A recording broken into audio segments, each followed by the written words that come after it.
નમસ્તે ફ્રેન્ડ્સ, મિતાસ કિચનમાં તમારું સ્વાગત છે. આજે આપણે બનાવીશું દાલ મખની. દાલ મખની બનાવવા માટે મેં 1 વાટકી આખા અડદ અને 1 ચમચી જેટલા રાજમાને રાત્રે ગરમ પાણીમાં સારી રીતે ધોઈને પલાળી દીધા હતા. હવે આપણે તેને પાણી કાઢી લેશું અને બીજું પાણી નાખીને આપણે પ્રેશર કુકરમાં તેને બાફવાનું છે.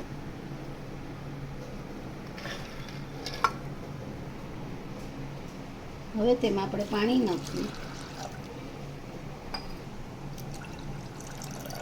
1 વાટકી અડદ હતા એટલે 3 વાટકી જેટલું પાણી નાખશું. ચપટી હળદર પાવડર, અડધી ચમચી જેટલું મીઠું અને 1 ચમચી ઘી.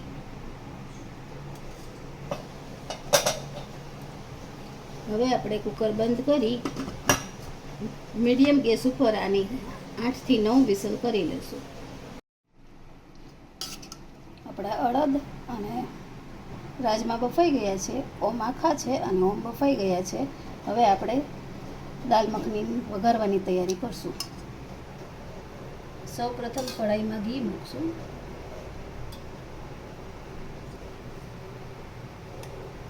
ઘી થાય ત્યાં આપણે ટમેટા, આદુ અને મરચાંની મેં પેસ્ટ કરી લીધી છે તે આપણે નાખશું.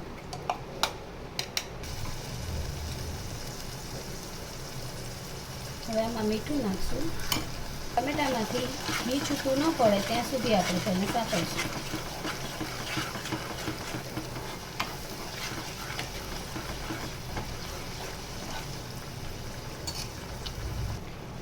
આમાં આપણે થોડી કોથમરી નાખશું,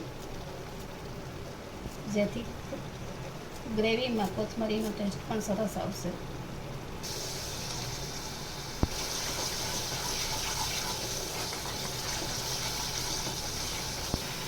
પાંચ ચમચી હળદર, 1 ચમચી ધાણા જીરું, 5 ચમચી લાલ મરચું, 5 ચમચી ગરમ મસાલા.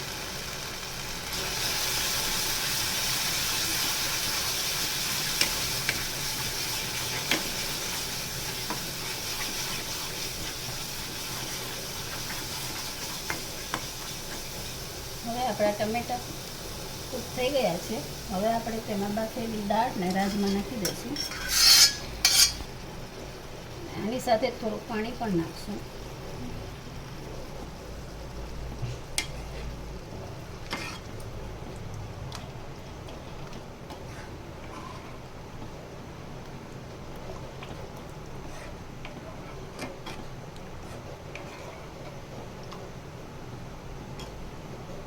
દાળ તમને જેટલી ઘાટી કે પતલી જોતી હોય એ પ્રમાણે તમે પાણી નાખી શકો. અત્યારે હું થોડુંક નાખું છું.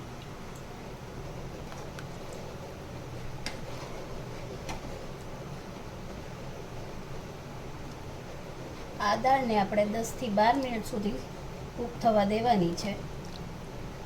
ત્યાં સુધી આપણે બાજુમાં એક તડકાની તૈયારી કરી લઈએ. તડકા પેનમાં મેં 2 ચમચી જેટલું બટર નાખ્યું છે. સેજ ગરમ થાય એટલે આપણે ગેસ ઉપરથી ઉતારી લઈશું.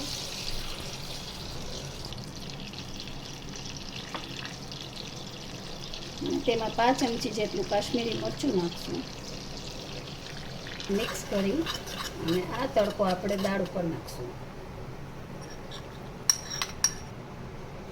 હવે આપણા દાળમાં ફ્રેશ ક્રીમ નાખશું. તમારી પાસે જો ક્રીમ ન હાજર હોય તો તમે ઘરની મલાઈ પણ નાખી શકો છો.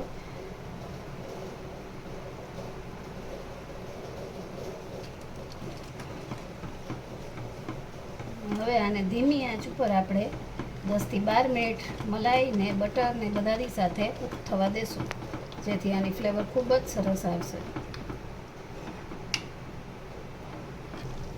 હવે આપણે 12 થી 13 મિનિટ થઈ ગઈ છે અને દાળ કૂક થઈ ગઈ છે. હવે આપણે તેને સર્વ કરી દઈએ. ઉપર કોથમરી અને ક્રીમ મૂકીને આપણે સર્વ કરશું.